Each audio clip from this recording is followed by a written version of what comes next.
Hello everyone. जैसे कि आप सबको पता है कि हमारा जो फर्स्ट चैप्टर है कोल्ड वॉर एरा मतलब शीत युद्ध का दौर वो ख़त्म हो चुका है। कल मैंने उसका लास्ट वीडियो जो है वो अपलोड कर दिया था। पर बेटा एक बार आप मेरी लास्ट वीडियो देखोगे तो उसमें मैंने जब एक टॉपिक कराया था arenas of the cold war means शीत युद्ध के दायरे, तो उसमें मैंने कुछ आपसे आपके साथ शूटिंग वॉर्स डिस्कस की थी। उसमें मैंने बोला था कि मैं नेक्स्ट किसी वीडियो में उन सब के बारे में थोड़ा डिटेल में अपलोड कर दूंगी। तो अब ये वजह से फर्स्ट चैप्टर हमारा कंप्लीट हो गया है। तो इसमें मैं जो शूटिंग वॉर्स हैं वन बाय वन वो मैं आपके साथ डिस्कस करूंगी।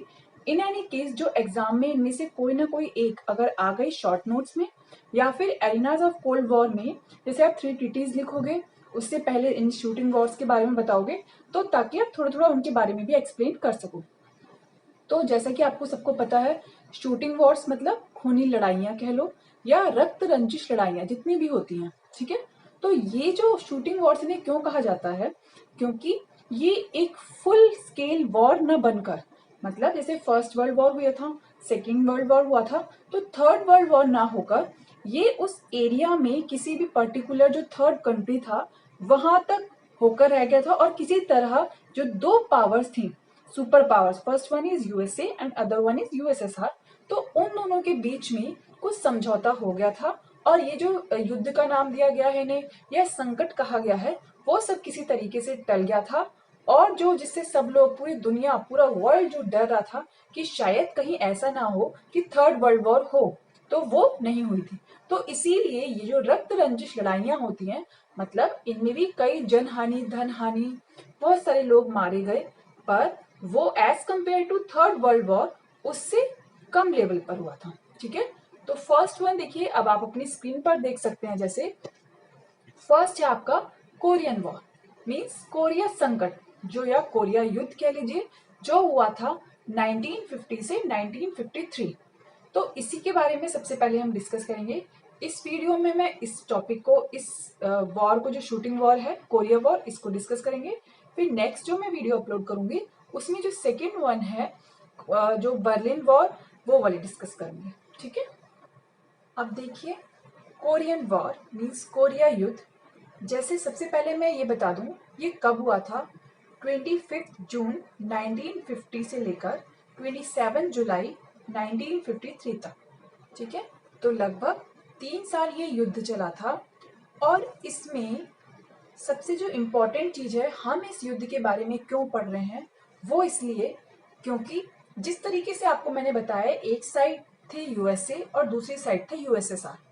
तो इन दोनों कंट्रीज में आपसी जो लड़ाई थी, जो आपसी एक दूसरे से मतभेद थे, उसके कारण उन्होंने थर्ड जो कंट्रीज था, कभी भी उन्होंने अपनी भूमि पर लड़ाई नहीं की, किसी और थर्ड कंट्री में जाकर लड़ाई की है ताकि वो हमारे साथ शामिल हो जाए।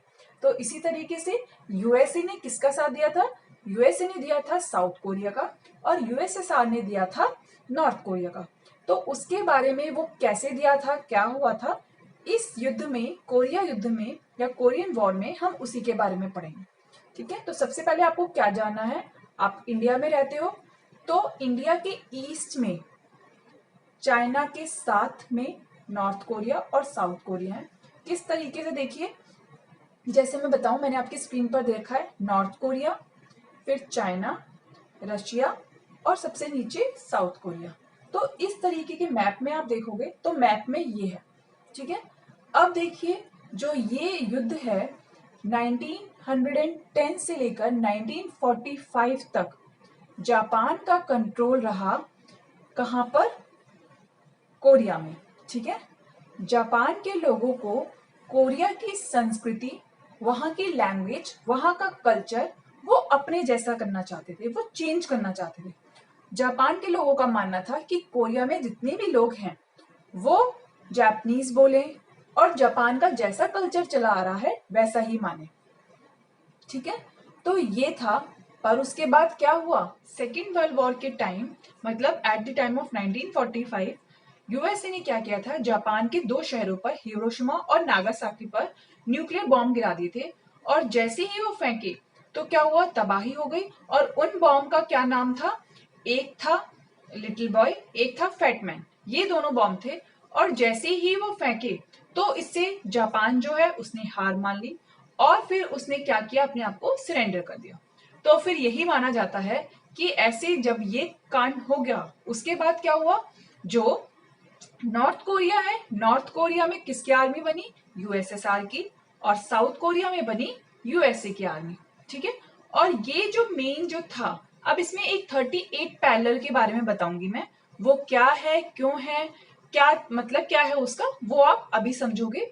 इतना आपको क्लियर हो गया होगा। ठीक है। अब देखिए क्या हुआ था, जो नॉर्थ कोरिया है, नॉर्थ कोरिया की कैपिटल जो है वो है योंगयांग।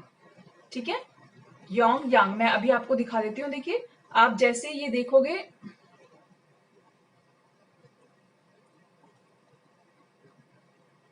देखिए ये आपकी स्क्रीन पर आ गया, ये योंगयांग है नॉर्थ कोरिया की कैपिटल, और सियोल जो है वो साउथ कोरिया की कैपिटल है। ठीक है। तो जैसे ही ये दो जो कंट्री हैं ये अलग अलग बन गए थे, और इसमें मेन क्या हुआ था, साउथ कोरिया और नॉर्थ कोरिया। तो नॉर्थ कोरिया में जो था मेन वो कम्युनिस्ट पार्टी थी, जिसके वहां के पॉलिटिशियन जो थे, नेता थे, वो थे किम इल संग, उनका नाम था। और नॉर्थ कोरिया का जो ऑफिशियल नेम था वो था Democratic People's Republic of Korea. ये था नॉर्थ कोरिया का ऑफिशियल नेम। ठीक। ऐसे ही साउथ कोरिया में क्या था, सियोल वहां की कैपिटल थी, ऑफिशियल नेम था रिपब्लिक ऑफ कोरिया। और वहां पे एंटी कम्युनिस्ट थे, जिनका नाम, जो वहां पे पॉलिटिशियन थे, नेता थे, उनका नाम था सिंग मैन री। तो वही है, देखिए नॉर्थ कोरिया बन गया, साउथ कोरिया। एक साइड नॉर्थ कोरिया में किसे मानते थे, कम्युनिस्ट पार्टी थी, कम्युनिज्म था में। और यहाँ दूसरी साइड जो था साउथ कोरिया, वहां पे क्या था, एंटी कम्युनिस्ट। तो अब यही है, पूरा कोरिया एक जैसी वहां पे गवर्नमेंट होनी चाहिए, वो दो पार्ट्स में डिवाइड हो गया, ऐसा नहीं होना चाहिए। तो उनके बीच मतभेद उभरने लगे। तो ऐसे में क्या हुआ, जो नॉर्थ कोरिया था, नॉर्थ कोरिया को सपोर्ट मिल रहा था यूएसएसआर का। वो जो यूएसएसआर है वो नॉर्थ कोरिया को अपनी तरफ से पूरा सपोर्ट दे रहा था। और वहां पे बेसिकली वेपन से रिलेटेड, पैसों से रिलेटेड जितनी भी वहां पे प्रॉब्लम्स थी, उन सबको सॉर्ट आउट करके वहां एक स्ट्रॉन्ग कंट्री और अपना जो कम्युनिज्म था, मींस कम्युनिस्ट पार्टी का एक गठन जो करा था, वो एक स्ट्रॉन्ग लेवल पर कर रहा था। ऐसे ही अगर हम दूसरी साइड बात करें, कौन सा, साउथ कोरिया, साउथ कोरिया में यूएसए था, वहां पर वो वीक होता जा रहा था, यूएसए उसको इतना सपोर्ट नहीं कर पा रहा था। तो यही है, देखिए क्या हुआ, नॉर्थ कोरिया स्ट्रांग होता रहा, साउथ कोरिया वीक होता रहा। तो इसी का फायदा नॉर्थ कोरिया ने उठाया और नॉर्थ कोरिया ने अटैक कर दिया साउथ कोरिया पर। 25 जून 1950 क्या हुआ, नॉर्थ कोरिया ने अटैक कर दिया साउथ कोरिया पर और उसे अपने अंडर लेने की सब कुछ साजिशें, चाल जो भी हो सकता था, सब कुछ बल प्रयोग के द्वारा उसे अपने अंडर ले लिया। अब ऐसे में क्या हुआ, ऐसे में अमेरिका के जनरल हैं डगलस मैकेर्थस। ठीक है, उनका नाम आप देख लीजिए। ये सारा बेटा मैंने इसमें अपने जो मैंने फर्स्ट स्क्रीन है मेरी, उसमें मैंने दिखाया हुआ है आपको, ये आप अच्छे से देख लीजिए। ठीक है,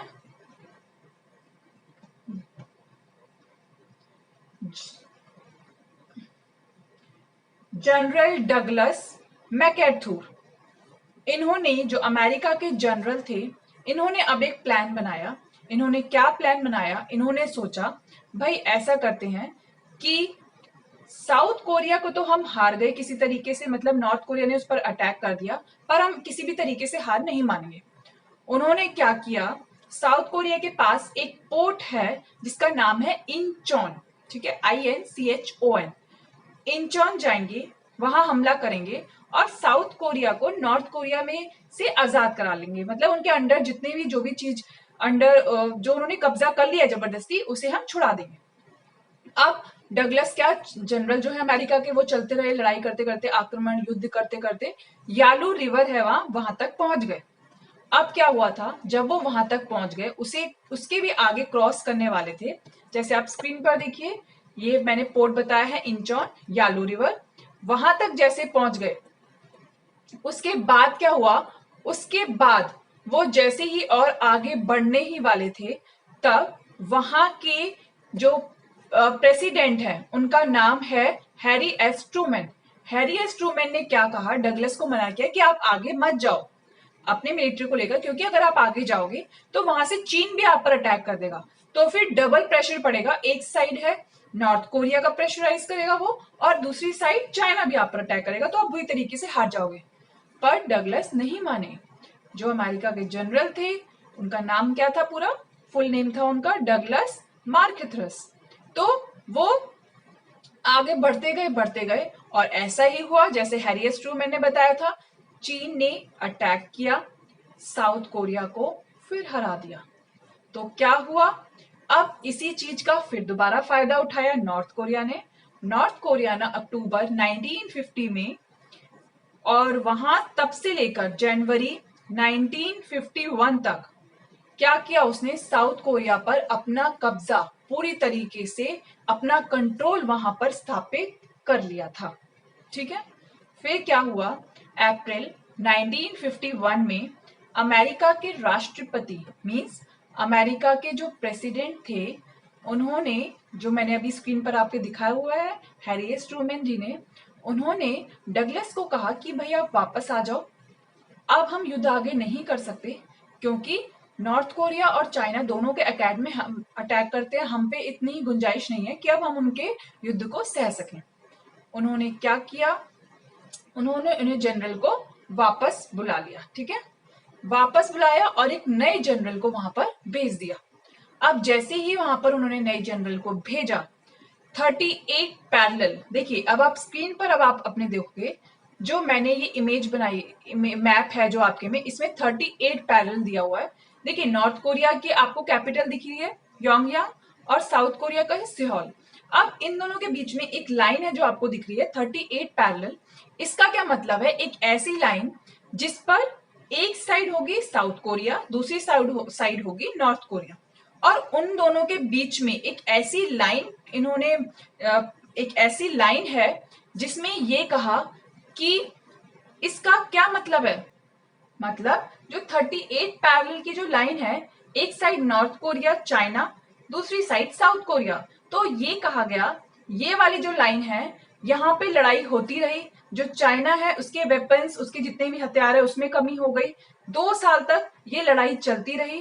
फिर अभी तक कहा जा सकता है कि वहां पर शांति जो है, पीस स्थापित नहीं हुई है, बस युद्ध के नाम पर ऐसा कहा गया था कि एक विराम चिन्ह लगा दिया गया था। ठीक है, तो फिर एट लास्ट क्या किया, उस एरिया को वहां पर डीमिलिट्राइज जोन बना दिया।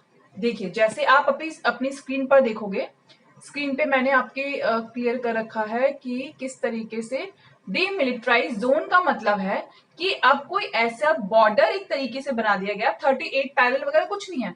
उसका मतलब है उन्होंने कहा कि नॉर्थ कोरिया 2 किलोमीटर की दूरी पर अपनी मिलिट्री फोर्स जितनी भी है आर्मी वो रखेंगे, और इस साइड साउथ कोरिया में 2 किलोमीटर दूरी तो वो रखेंगे।